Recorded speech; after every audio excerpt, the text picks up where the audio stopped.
हाँ जी दोस्तों नमस्कार, कैसे हैं आप? आशा करती सभी स्वस्थ होंगे, मस्त होंगे, व्यस्त होंगे। मैं भी घर का काम करने के बाद निकल पड़ी हूँ अपनी आज कार्यस्थल की तरफ को।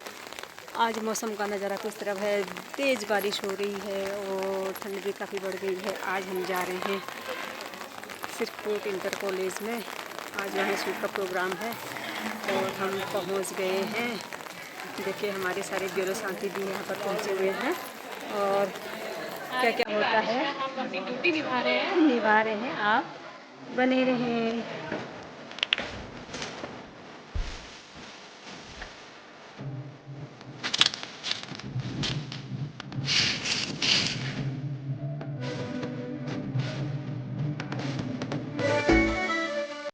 हेमा सती जी, BLO रैतूरी, Hema Pandey ji, BLO Jamuna state रूपा मेहरा जी, बीएलओ लश्कर के मंजू आदमी जी, आप सभी का इस कार्यक्रम के तहत विद्यालय आगमन पर मैं इस विद्यालय परिवार की तरफ से आप सबका स्वागत करता हूं और अभिनंदन करता हूं, क्योंकि हर वर्ष जिन बच्चों की आयु 17 वर्ष या उससे ऊपर हो जाती है तो उन बच्चों का वोटर कार्ड बनाना बहुत आवश्यक हो जाता है, ताकि वो भी भारत के लोकतंत्र में जो विभिन्न प्रकार के जो चुनाव होते हैं, चाहे वह लोकसभा चुनाव हो, चाहे वो विधानसभा हो या निकाय चुनाव हो, पंचायत चुनाव हो, उसमें उनकी प्रतिभागिता सुनिश्चित हो सके।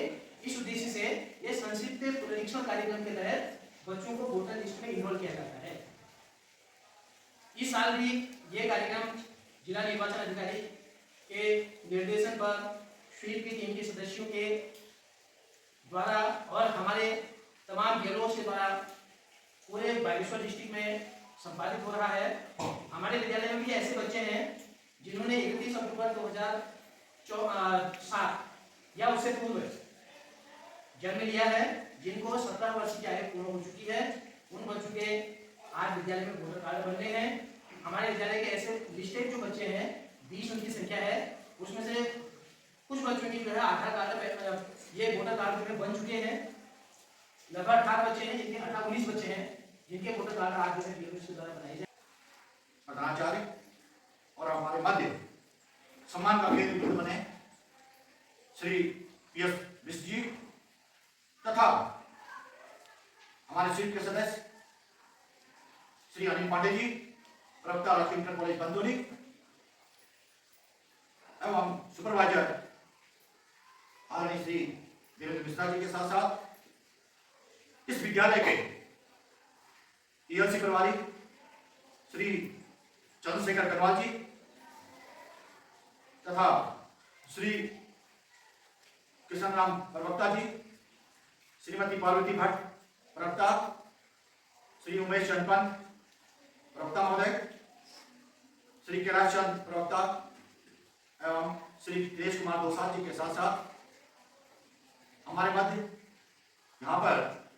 यहाँ की बीएलओ श्रीमती हेमा सती जी के साथ साथ और जो की बीएलओ हेमा पांडे, रूपा मेहरा मैडम, मंजू आगरी के साथ साथ आज हम इस कैंप में एक चुनावी पाठशाला यहाँ पर आयोजित कर रहे हैं, जिसमें संक्षिप्त रूप से मैं आपको यहाँ स्वीप के कार्यक्रम के बारे में और नए वोटरों के बारे में और जो नए वोटर बनने वाले हैं, थोड़ा सा उनको वोटिंग मशीन सीयू के बारे में, बीयू के बारे में और वीवीपैट के बारे में हम यहाँ पे जानकारी यहाँ पे साझा करेंगे। आपके मध्य एक संवाद कार्यक्रम है, एक चुनावी पाठशाला है, क्योंकि जो हमारी लक्ष्य पूर्ति थी बागेश्वर जिले की आगामी जितने भी चुनाव हुए उनमें हमारी लक्ष्य पूर्ति 70% रखी गई थी, तो न्यून लक्ष्य होने लगाई है, उसके तहत जितनी जानकारी आप प्रचार प्रसार करेंगे और सरकार को अपना प्रचार प्रसार यूट्यूब के माध्यम से, टीवी के माध्यम से, न्यूज़पेपर के माध्यम से करी रही है। तो आप भी हमारे इस चुनाव प्रचार प्रसार के में भागीदारी करें, हिस्सा बने और आज से अभी हम आपको शपथ भी दिलाएंगे। ओपन करेंगे तो आप सिर्फ वीडियो फोटो क्लास से उस कार्य के आप डाल सकते हैं। जैसे आप वहाँ फोटो या वीडियो अपलोड हो जाएंगी तो हमारे सीधे जिला निर्वाचन कार्यालय को पहुँच जाती है। जल्दी हो सके तो जल्दी उस पर कार्रवाई शुरू हो जाती है और आपकी जानकारी गोपनीय रखी जाती है। ऐसा नहीं है कि भी वो आपके किस लिए शिकायत की, ये इसमें नहीं होता है। इसलिए जो शिकायत करता होता है गोपनीय रहता है ताकि उसके बारे में किसी को पता ना चले। एक तो महत्वपूर्ण ये है कि आपसे कहा जा रहा है यही जरूरी है, किसी से भी कहीं पर ऐसी घटनाएं हो रही तो आप उसको रिकॉर्ड करके उसको अपलोड कर सकते हैं। जो भी डॉक्यूमेंट है उसको अपलोड कर देंगे तो आपका वोटर कार्ड ऑनलाइन चले जाएगा सीधे तहसील में और वहां से उसको फॉरवर्ड करके कि जिला निर्वाचन कार्यालय खारिज हो जाता है। और जब भी आपको 18 साल हो रहे होंगे तो बन जाएगा। तो ऐसे में क्या होता है कि ऑनलाइन करने के फायदे क्या है, आप जब भी करेंगे तो आप इसको शुद्ध करेंगे, अपना करेंगे तो आपकी हिंदी में भी नाम शुद्ध रहेगा, इंग्लिश में भी शुद्ध रहेगा, कोई संशोधन की जरूरत भविष्य में नहीं पड़ेगी। तो ऑनलाइन भी आप इस कार्य को कर सकते हैं। बताता है वो बूथ पर जाएं और वोटिंग करें और लोकतंत्र की भागीदारी सुनिश्चित करें।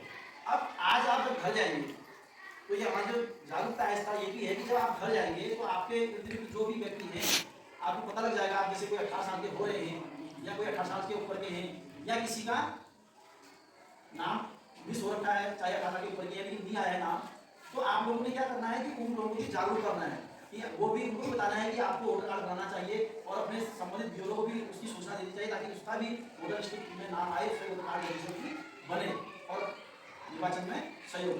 तो ऐसी बहुत सारी बातें हैं जो युक्ति को हमने आपको दी है, तो आप ये बात को सोच के हम लाएंगे और अपने के साथ प्रचार प्रसारित करेंगे। ये बात के साथ वो तो केंद्र के द्वारा कराया जा रहा है, लेकिन जो अन्य चुनाव हैं जैसे अभी अगले साल आने वाले हैं या अभी जो है 2-3 महीने के बाद चुनाव हो सकते हैं जिसको कि हम निकाय चुनाव कहते हैं, जिसमें आपके हम गरुड़ में नगर पालिका बन चुकी है तो नगर पालिका के चुनाव होंगे, कपोट में होंगे, साथ में नगर निगम के चुनाव होंगे या फिर जिसको हम त्रिस्तरीय चुनाव कहते हैं जिसको आपके गांव का ग्राम प्रधान बनता है, क्षेत्र पंचायत बनते हैं, जिला पंचायत बनता है। इसकी जो जिम्मेदारी है वो राज्य निर्वाचन आयोग के द्वारा निभाई जाती है। आपको पता है कि अगर आपको वोट देना है क्योंकि आप ही के द्वारा लोगों को चुना जाना है और आप जिस विचारधारा का समर्थन करते हैं, जिस प्रकार के लोगों को अच्छा समझते हैं या फिर जिन लोगों की बातों को सोच के आपको लगता है कि हाँ ये मेरे देश का विकास उस प्रकार से कर पाएगा जिस प्रकार से मैं चाह रहा हूँ, तो आप उनको सपोर्ट करते हैं और उसके लिए वोट देना बहुत ज्यादा जरूरी होता है। लेकिन आमतौर पर पाया जाता है, बार बार हम लोग टीम भी आती है, बहुत ज्यादा कोशिश सब लोग कर रहे हैं, मतलब बहुत जब आप साइड में देखेंगे सब लोगों को तो बहुत दुर्गम स्तरों में सब लोग जा रहे हैं। लेकिन उसके बाद भी ये थोड़ा दुख का विषय भी है कि हम 60% से ऊपर पहुंच नहीं पा रहे। हमारे वहाँ जो मतदान हो रहा वो केवल 60% हो रहा। सरकार मतदान बढ़ाने के लिए बार बार प्रयास कर रही है। जो लोग अस्वस्थ हैं या बीमार हैं उनको लाने के लिए ले जाने के लिए सुविधा दी गई है, या फिर जो लोग ज्यादा अवस्था इनकी हो चुकी है जो बूथ तक नहीं आ चुके हैं उनके लिए पोस्टल विधि का मतलब एक ऐसा सोचो कि एक पेपर होता है जिसमें कैंडिडेट के नाम लिखे होते हैं, आपको घर में साथ में पांडे जी ने भी जो है बहुत सारे जो केंद्र है वो बनाए और फिर हमारे विद्यालय में जो है जो पीएलसी प्रभारी है श्री कंगवाल जी, उनके द्वारा तो लोकतंत्र में चुनाव का महत्व, कैसे आप जो है वोट डालते हैं उसकी प्रक्रिया और साथ में मशीन, इसके बारे में बहुत क्लियर ढंग से आपको बता दिया है। और साथ में हमारे जितने बेरोज दिन भर के लिए जब तक हमारा विद्यालय चलेगा हमारे बेरोज यहाँ पर उपस्थित होंगे और जिन बच्चों के जो है वोटर कार्ड होते हैं यहाँ पर उपस्थित होंगे। बाकी उन्होंने की बेरोज की और हमारे विद्यालय का जो इलेक्टोरल लिटरेसी जो क्लब है ELC, उनके प्रभारी श्री कमाल जी को हार्दिक धन्यवाद देता हूँ कि आप के द्वारा ही ये तमाम कार्यक्रम का संपादन, कार्यक्रम की व्यवस्थाएं और इसको एक अच्छे मंच के द्वारा बच्चों तक इस चुनावी जो संस्कृति हमारे भारत की है उससे संबंधित सूचना जो आपको विस्तृत करने की आपको। कोई अगर मुझसे पूछे ना कि एक चीज जो तुम दोबारा पाना चाहती हो तो मेरा बिना सोचे एक ही जवाब होगा, बचपन लौटा दो यार। क्योंकि वो एक बचपन का जमाना था जिसमें खुशियों का खजाना था। चाहत चांद को पाने की थी पर दिल तितली का दीवाना था। खबर ना थी कुछ सुबह की न शाम का ठिकाना था। थक कर आना स्कूल से पर खेलने जरूर जाना था। माँ की कहानी परियों का फसाना था। आज का हमारा स्वीप का प्रोग्राम एकदम फर्स्ट क्लास रहा। सारे बच्चों की वोटर आईडी हमने यहाँ पर फॉर्म फिलअप कर दिए हैं। आज हमारे 20 बच्चों का यहाँ पर नया पंजीकरण हुआ। जो कि फॉर्म हमने आज भर दिए। बच्चों का फॉर्म भरा। हाँ, 5 बच्चों का भरना था। 20 बच्चे हमारे नए वोटर बन गए हैं आज। फार्म नंबर 6 हमने यहाँ 20 फॉर्म भरे। अब हम घर को जा रहे हैं। मतदान के बारे में जानकारी दी और हमारे नए वोटर से 20 बच्चे बन गए हैं, नए मतदाता। हमने उनको